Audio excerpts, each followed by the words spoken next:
Yes, sir. Yes, sir. Sir, we are live now. With all your permission, I'm starting this session. Yes. A very good afternoon to everyone present here. I welcome all the participants on today's session. Let's welcome today's speaker with great honor, none other than Dr. Suchit Tamboli, sir. Let me share some of the achievement of this sir. Sir has done PhD in Development Pediatrics, FIAP, MBBS, DCH, PGDAB, PGDMLS, Consultant Developmental and Behavioral Pediatrician at Chiranjeev Clinic, founder and director of the first Child Development Center in Maharashtra since 1992, national chairperson of IAP Growth, Development and Behavior Pediatric Chapter 2014 and 2015. And for today's session, the topic is cerebral palsy. Before starting this session, let me tell you overview of the topic. Cerebral palsy is a group of permanent movement disorder that appears in early childhood. These conditions are caused by abnormal brain development or damage to the developing brain and can affect muscular coordination, balance, and motor skill. While there are no cure for cerebral palsy, various therapies and interventions can help to manage the symptoms and improve the quality of life for individual with this condition. To know more about this topic, I would like to invite sir and hand over this session to sir. Over to you, sir. Kindly proceed from here. Thank you, Mr. Faraz and IJCP for the giving this opportunity to talk to you all regarding the neurodevelopmental problems in children, cerebral palsy as well as mental retardation. Will touch both topics, and actually, disability can affect everybody, and sometimes in our lives it usually does. So that is very important that what is the disability today we are going to deal with is cerebral palsy. So every mother will ask this question in our clinic, that what causes it? Is cerebral palsy contagious or genetic? Why are some children more affected than others? Can person with cerebral palsy marry or have children?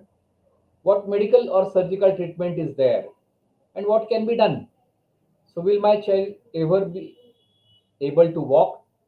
So such type of questions always there, they are there in the mind of mother.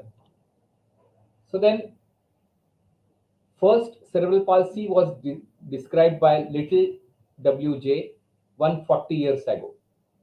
The prevalence of this illness is 2 per thousand population. Brain lesion is non-progressive, but motor disorder evolves over the time. Clinical presentation can change, and this is not a single disease. That is very important to remember. So cerebral palsy is a persistent disorder of posture and or movement due to a non-progressive damage to the developing brain. So the damage may occur in utero, or during the birth process, or during first year of life. So that is very important that it can happen during either before birth, or during the birth process, or during the first year of the life. So then, if we see the etiology, genetic etiology is around 2%. Neuronal migration disorder or developmental malformation is one of the important cause. Then significant perinatal damage, which is seen around 8 to 10%. Then birth asphyxia, it is usually a consequence rather than a cause that lead to CP. Then, because it is a perinatal hypoxia which causes birth asphyxia, and that's why baby may develop cerebral palsy. So Apgar score low, which is associated feature of cerebral palsy. Then hypoxic ischemic encephalopathy, which is again associated feature. It is seen more in case of preterm as well as low birth weight babies. The risk is always higher. Periventricular leukomalacia, which is very strong predictor of cerebral palsy, and that we must remember that periventricular leukomalacia is very important factor. Then acquired birth insult like meningoencephalitis or head trauma So severe neonatal jaundice is again very important cause for the cerebral palsy. So all these factors are very important etiological factors for the cerebral palsy. Then what is the classification? If we see the classification uh, system for cerebral palsy, it should be either physiological classification, topographic classification, then etiological classification, or functional classification. Suppose we see the physiological classification. So what is the type of CP we see in physiological classification? There can be spastic CP, athetoid rigid CP, ataxic tremor CP, sorry, then atonic mixed double CP, or unclassified CP. Then topographic classification, if we see, it can be a monoplegia, paraplegia or hemiplegia, triplegia or quadriplegia, then diplegia or hemiplegia. So actually this type of topographic classification also we see. Then etiological classification can be prenatal, that I have already discussed, that prenatal like infection, anoxia, toxic, genetic or infarction. So all these are the factors before the delivery. So prenatal factors like infection, anoxia, toxic, genetic or infarction. Then perinatal, like during the delivery, if there is hypoxia or anoxia, then it can cause cerebral palsy. Postnatal, toxin or trauma or infection. So these can be postnatal factors. Then if we see the functional classification of cerebral palsy, class 1 is limitation of activity. Class 2 is slight to moderate limitation. Class 3 is moderate to great limitation. Class 4, there is no usual physical activity. So maybe that child is lying down. So that is very important. So the classification, while if you are going to give diagnosis, then if you are going to give diagnosis, what you have to give diagnosis, like it is a spastic CP, paraplegic, etiology can be perinatal, and functionally that child is having class 2 limitation of activity. So such type of diagnosis should be given. So diagnosis should include all these four systems, that physiological, topographic, etiological and functional. So when you give diagnosis of cerebral palsy, all these four must be included. So then associated problems. Whenever we see the cerebral palsy patient, what are the associated problems in children with CP? Commonest is mental retardation, that is around 50 to 75%. And it is oftenly seen with the spastic quadriplegia as well as ataxic CP, and less often it is seen in spastic hemiplegia and dyskinetic CP. So mental retardation is a common factor which can be associated with cerebral palsy. Then seizures or convulsions. So they are associated with the cerebral palsy in around 25 to 33%. The most common is spastic hemiplegia and quadriplegia, and least is dyskinetic CP. So in dyskinetic CP, seizures are not seen very commonly, but in case of spastic or quadriplegic CP, we see more commonly seizures. Then hearing loss, which is again important factor. So that problem can be seen in 15 to 20%, which is most common in dyskinetic CP, where high frequency losses are seen, and spastic quadriplegia.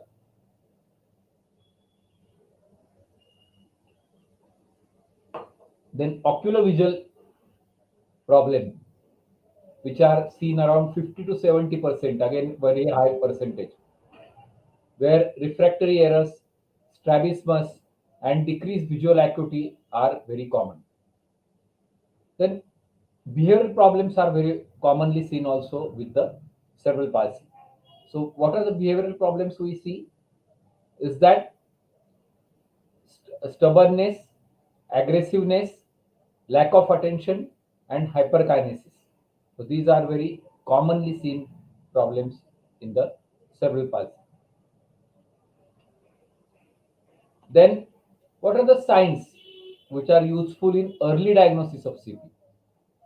So, warning signs, if we see, then lack of alertness, decreased spontaneous motility, stereotype abnormal movements, or poor quality of sleep. So, these are important warning signs. Then, what are the abnormal signs? Reduced head circumference. So, what is the normal head circumference? We know that for first 3 months it is 2 centimeter per month. For next 3 months it is 1 centimeter per month, and for next 6 months up to 1 year it is zero point 0.5 centimeter per month. But if the child is showing reduced head circumference or fall in the head circumference growth, then you must suspect cerebral palsy. Then constant fisting with adduction of thumb beyond 2 months. Then delayed social smile. Primitive reflexes which are persistent beyond 16 months is again very important. Then signs useful in early diagnosis of CP.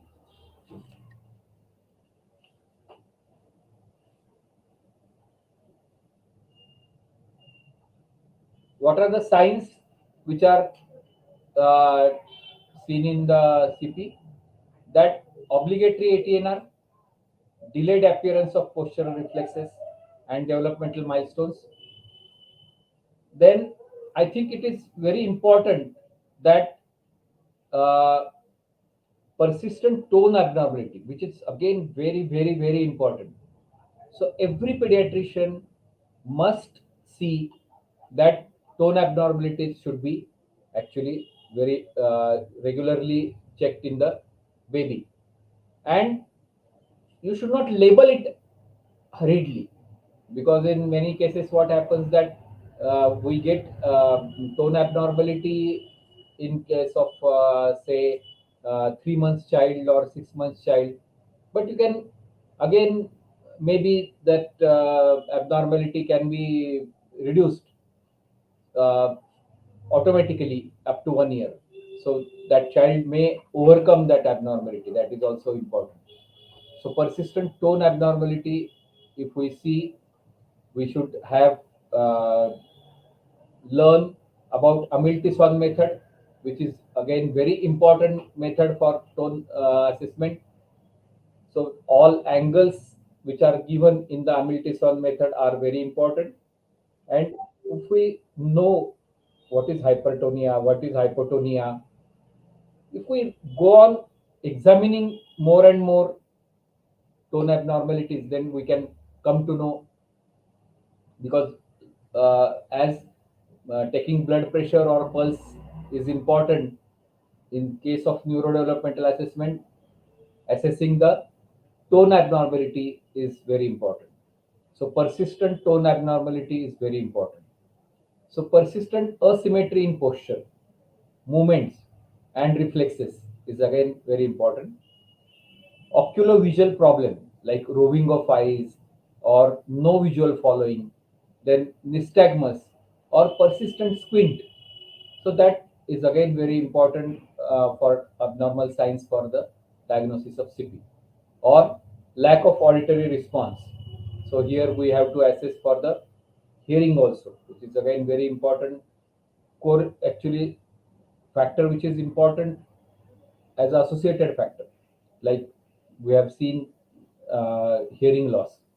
So that is again very important. So we have to do Bera test or If the child is senior, then we can do go for audiometry. So that type of things should be done. So how to recognize cerebral palsy?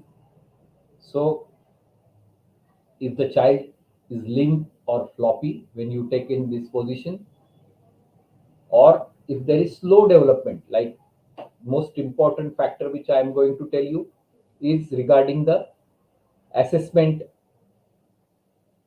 uh, it is very important that child should be assessed very early. So what are the factors which should be assessed? If we see developmental observation card by Dr. MKC Nair, which is very very important, that if the child is 2 months old and child should have achieved social smile, or child is 4 months old and achieved head holding or not, 8 months old child is sitting on his own or not, 1 year old child is standing without support, taking one or two steps, child is uttering mama, baba, dada, or child knows what you are saying. So that is very important. So all these seven factors are important from the developmental point of view. So just see that whether child development is delayed or not. Because if 4 months child is not holding name, then you should not ignore that. You must say that okay, this child needs developmental assessment, and early intervention is always better than late intervention. So that is important. So you have to recognize the child, whether child's body stiffens like a board, or there are feeding problems. So then we will see clinical features of cerebral palsy type wise. So what are the features of spastic quadriplegia? Scissoring of legs. All four limbs are involved. Arching back. Independent walking is late. Delayed development is seen. Then spastic diplegia. So spastic diplegia, what are the things which we see? Is locomotor developmental, manipulative skill, IQ may be normal in spastic diplegia. I have one case of spastic diplegia who is doing MBA. He he has done BPharm also. So I think it is very important that uh, we should diagnose properly and give early intervention. Then the results, success stories we have are fantastic. So IQ may be normal, preterm and periventricular leukomalacia is there or not. Lower limbs more than upper limbs, which is again very commonly seen with the spastic diplegia. Then spastic hemiplegia. So what is there to see in spastic hemiplegia? There is upper motor neuron face, arms, legs on one side, arms more than legs, right more than left. Then fisting, definite hand preference below 12 months, and mild cases of clumsiness in the school. So all these are seen with the spastic hemiplegia. Then dyskinetic CP. So what are the features, clinical features of dyskinetic CP? Involuntary movement, chorea, athetosis, basal ganglia problem or extra extrapyramidal symptoms, then kernicterus and parental hypoxia, hypotonia, head lag, drooling, feeding problems, strong ATNR, postural reflexes late, turning of hands and flying of fingers while approaching the object. So such type of clinical features are seen with the dyskinetic CP. Mixed CP, there is mixed spastic plus dyskinetic. Ataxic CP, there is cerebral damage. Cause can be genetic also. Hypotonia, inactive or late walking. Then hypotonic CP, the tendon reflexes can be brisk. Abnormal movement pattern is seen and evolved to the other type of CP. So muscle stiffness or spasticity, typical spastic position when lying on the back. So here you can see stiffness with the knee bent or with the legs Separated occurs more commonly in the children with spasticity, and athetosis, which is combined. Less commonly with the head shoulders may be stiffen forward, or the arms may stiffen straight across the body with the head pressed back. So when you try to stand, the child legs often stiffen or cross like scissors, which is again very important features. When we ask the parents कि how he stand, so they usually tell that he stands by in a scissor position of one over the other leg. The child who learns to walk may also do so in a stiff, awkward position, with the knees pulled together, bent, and feet often turning.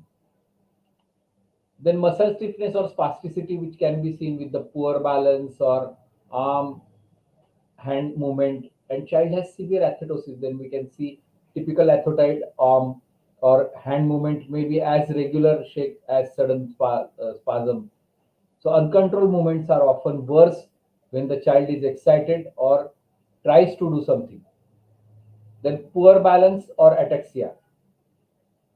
So here we can see that hold a finger or a toy in front of child and ask him to touch it on a first try.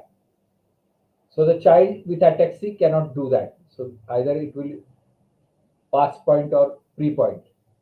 So that is again the test for the ataxia.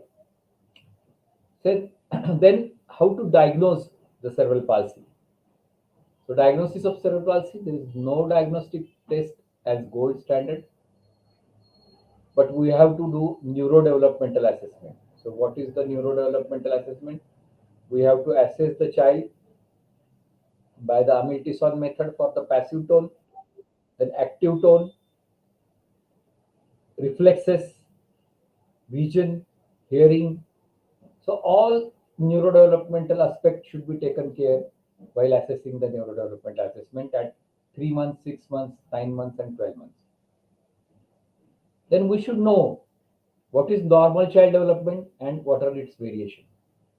Then early diagnosis of hearing and visual problems are very, very important, and that's why all high risk babies, they need to assess through the OAE or BERA after the 6 months and OAE at birth, and visual problems, ROP screening, which is again very important factor for the diagnosis. So no diagnostic label should be given on first examination, and do not hesitate to change it because that is very commonly seen. So what is pediatrician's role? Pediatrician's role in cerebral palsy is to diagnose the cerebral palsy. So making a diagnosis, determining the etiology, identification of the type, extent and severity of neuromotor deficit, associated problems, prepare plan of treatment, follow the progress of the child, assess functional capacity of the child in various areas, and plan measures to improve it. So this is again very important, that only diagnosis is not important, but the treatment in the form of how we can uh, plan the measures to improve that. Uh, that is again very important. So the goal of our treatment should be help the child realize his maximum potential. That is very important, that child should gain his maximum potential, and we have done that in many cases, but this MBA case is very, very prominent. And I think we should give credit to father who has done lot of work for that. So pediatrician role is to diagnose, etiology should be find out, type should be known, neuromotor deficit which are there, associated problems are there or not, plan of treatment, follow functional capacity and plan measures. So all these factors are important from the pediatrician's role. So what are the drugs used in cerebral palsy? Baclofenac or lioresal, which can reduce spasticity. Dose can be 1.25 to 2.5 milligram BD. Then botulinum toxin, which is again important because we have even pumps of botulinum and they are fit in the body, and that definitely helps in reducing the hypertonia. Then levodopa for severe athetosis, carbamazepine for dystonia and control of seizures, which is again very important. Control of hyperactivity. So, and aggressive behavior can be done with the methylphenidate, which is wonderful drug for ADHD, and it works a lot in especially case of CP with ADHD. Then control of excessive salivation, which is again very common problem. For that, actually there are some exercises also. So that exercises should be done as well as atropine or benzotropine we can give. So most important, if we see this drug list, there is no role of any brain tonic, and that is very important. So brain tonics are not required, but they are written by the pediatrician, and they are really required. So what is surgical treatment of cerebral palsy? Tendon lengthening and transfer, or orthodesis, which is called, and then dorsal rhizotomy, which is again very popular technique. So selective resection of posterior nerve root from L2 to S1.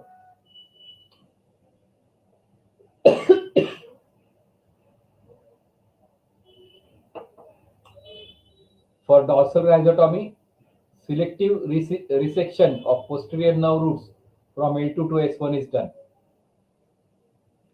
And who will benefit from dorsal rhizotomy? Those who are having spastic diplegia, no athetosis, ataxia, dystonia, or rigidity, absence of underlying motor weakness, good trunk balance, adequate cognitive ability, no joint contracture, and younger patient, that is 3 to 8 years. So if we know that benefit, who will benefit, we can give that type of benefit to children with the dorsal rhizotomy. So this is again one picture of dorsal rhizotomy before surgery and after surgery.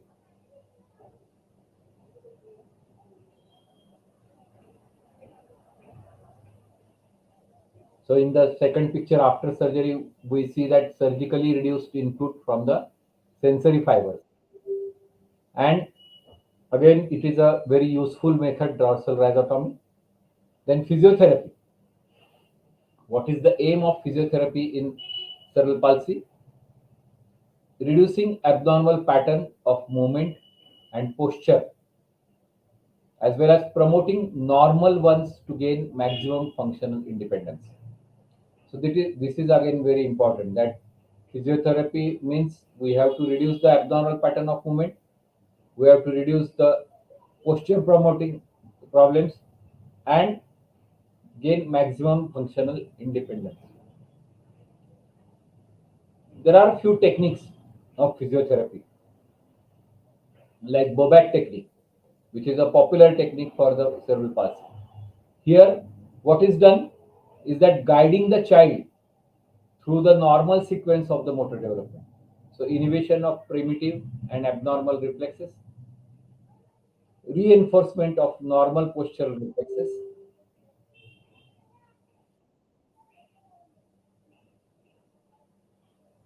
facilitation of normal development. So, that is again very important. So, role of NDT, neurodevelopmental therapy, should be started in NICU only, and intervention programs should be given. So, what are the intervention programs we give? We give intervention programs like Trivandrum Bal Vikas program or portage education, which is given in more than 90 countries. and it is wonderful. These two programs work well. So intervention program should be given. Postural mechanism, that is reflexes, then abnormal reflexes or inhibition like ATNR or STNR, reflex inhibitory posture for abnormal tone, stretch, elongation and traction, passive exercises, positioning, sensory motor experience, multidisciplinary therapy. So all these factors are important because only physiotherapy is not going to help, but multidisciplinary therapy is very important. Then roots approach. What is roots approach? The normalization of tone by giving appropriate sensory stimuli. So sensory motor control, current to higher level of control, use developmental sequence, movement is purposeful. Then repetition of sensory motor response and which is necessary for the motor learning. So these are the principles of management for the in physiotherapy roots approach. Then occupational therapy. Again, this is very important. Be given daily. Handling, positioning, bathing, daily care, dressing, feeding.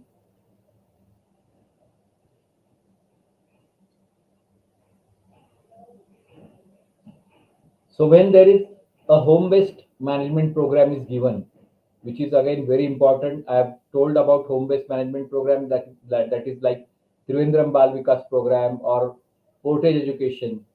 The Indian version of Portage Education is done by Dr. Tehel Kohli from Chandigarh, and she has divided that into like Sanchalan Vikas, then Bauddhik Vikas, Bhashik Vikas, and then they have divided that into again atoms like 0 to 125 or like that, and they have given in what age what should be given. And दो शब्दों का वाक्य बोलना, आपने क्या करना है 1 2 3 4 5 सहायक खेल सामग्री, सो वो हो जाता है, वही सिखाना पड़ता है. Then break down each activity into simple component. Practice is important. Simple adaptive devices, coordination and sensory perceptual integration, multisensory stimulation and high-tech devices. Then average age when non-disabled children develop dressing skill, actually it's under 1 year baby does not help at all. 1 year old cooperates when being dressed. 2 years old removes loose clothing. 3 years old puts on clothing. 4 years old buttons large buttons. 5 year dresses alone except for the difficult steps. Ties shoes or adjust the sandwiches. Sandals. Then bathing. Again, it is very important that see that in picture what has been shown. So next we wash your legs. So that mother is always talking to the child. Now slowly down into water. So she's informing that child every activity which she is doing, and that is very important how to hold the child. Okay. Then feeding cerebral palsy children is very difficult task. Raising the table may make it easier for some children, or actually where the custom is to eat sitting on floor, a child may be helped by making a low table out of box. Sometimes you can help the child to avoid twisting to one side by bending the less used arm across the belly and turning the palm up.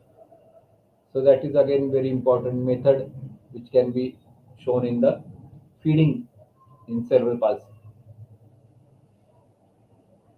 Then this today I am going to just give brief outline of mental retardation.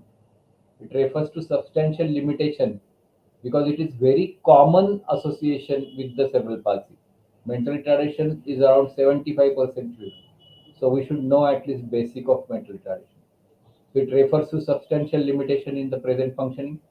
It is characterized by significantly sub-average intellectual functioning, existing concurrently with the related limitation in two or more following applicable adaptive skill areas like communication, self-care, home living, social skill, community use, self-direction, health and safety, functional academics, leisure, and work. So mental retardation manifests before age of 14. So that is again called as mental retardation.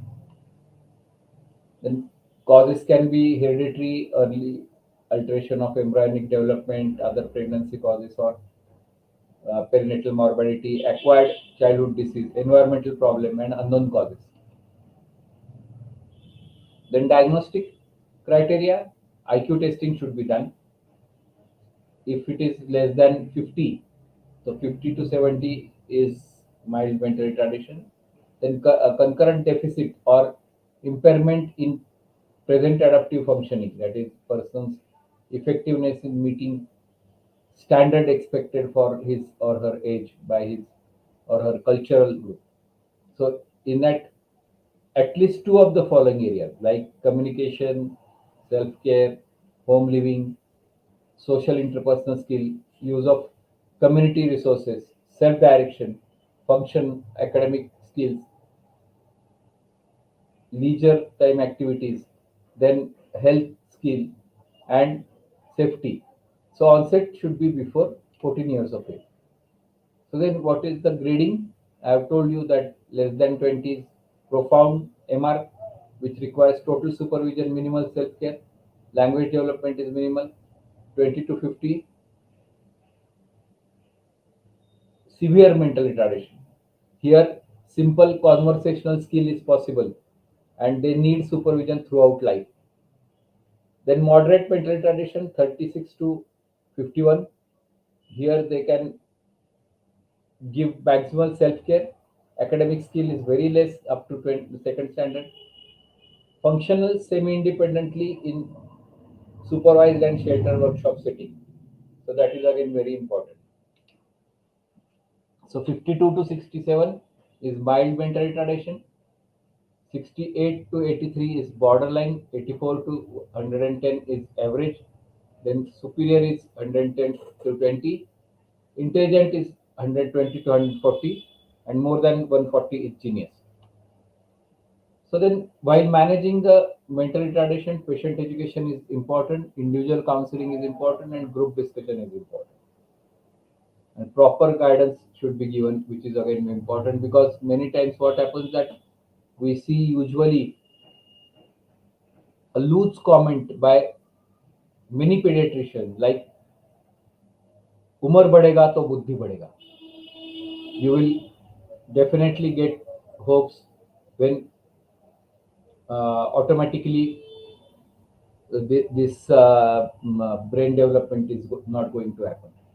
So we must know that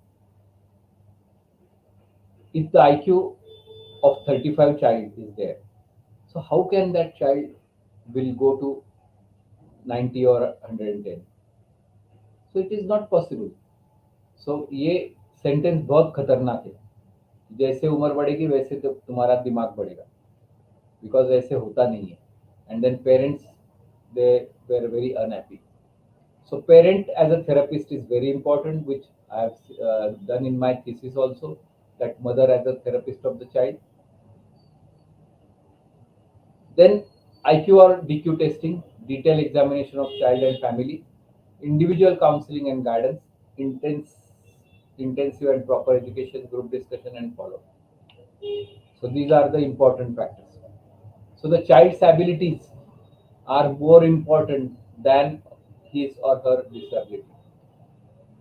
Accept the child weakness and develop her strength, which is again very, very important. So if child is mentally retarded or physically strong, so what that child is doing? Weak legs but strong arms, physically disabled but intelligent, blind but good sense of hearing, touch, and rhythm. Again, it is very important that the child can become successful in the life if we accept his weakness and develop his strengths. So our goal should always be to open the doors for the child, not to close them.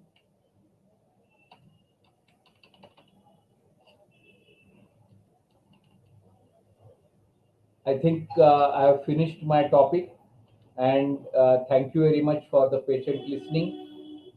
And now I'm ready for the question answer session.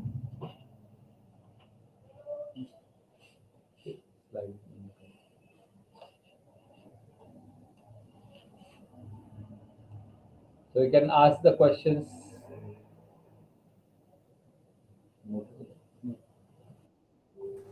Thank you so much, sir, for giving your valuable time and sharing your knowledge with us and making this session informative one, sir. I definitely think this session knowledge is going to help all the participants who have joined this session. Sir, as I can see, sir, we have received some question from the participant. With all your Yeah. permission, shall we take? Yes. Yes. Yes, Definitely. sir. The first question is from Dr. Agarwal. He is asking, what are the challenges and consideration arise when individual with cerebral palsy transition from pediatric to adult care? Yeah. This is very good question, because what happens that when uh, the it all depends upon the mental age of the child. Actually, if the child's mental age is good, then the problems are less. But the child is having severe mental retardation or severe motor retardation, then the problems are more when the child is in transit phase from the childhood to the adolescent. So most important factor is that we should have a aim with all therapists and all multidisciplinary team, that he should be independent in his life, and he should actually learn few things which are for the daily life skills. That is very important, and that life skills or daily skills should be taught to them very proper manner, because many times what happens that these children, they require some training, and that training can be suppose some atom is there, like I have told you that दो शब्दों का वाक्य बनाना. So you may have to hammer that or teach them at least maybe more than 10,000 times, 1 lakh times. Then that child can pick up that. So that also can be happen, because suppose the child is not talking properly, then we should ask them कि उसके mummy को बोलने का, देखो उसको क्या बोलना है, आप पानी देते हो, हाँ देते हैं. तो फिर वो पानी कैसे देते, कि पानी देते समय बोलना है तुम्हें क्या चाहिए, पानी. सो ओटो की हलचल, जबान की हलचल, क्लियर प्रोनाउंसिएशन, ये लो पानी, पी लो पानी, दे दो पानी. So what happens that when you talk such slow proper pronunciation, so if at one time you are uttering pani for 5 times, so maybe 25 times you are uttering it in a day, and maybe 625 times in a month. So in that time, definitely child will try to say per. So the such type of actually expression should be there, that training should be given, and there are standardized programs like Trivandrum program is there, then Portage program is there, then NVM profile by Dr. Nandini Munkar is there, then another program by Chennai people is there. So there are different programs which are for the different age group, and that should be given, and that transition from the uh, childhood to adult can be done properly if we give them proper stimulation, and proper life skills should be taught to them. Thank you. Thank you so much, sir, for answering this question. I hope that Dr. Agarwal have received his answer.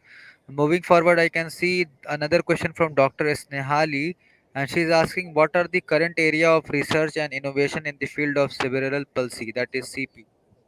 Ah, this is very interesting. Actually, what are the current research area is very important, because we have to reduce the spasticity or hypertonia, and that can be done with the drugs. So newer drugs are coming. Then there are now intrathecal pumps are there. So they we can use that properly. So the lifetime actually the span of the intrathecal pump initially maybe was 1 month, then 3 months, now even 6 months. So there are areas where for the treatment part, medicinal treatment, which is very important, and how we can reduce the uh, hypertonia or we can reduce the hypotonia. So that type of medicine research is very important.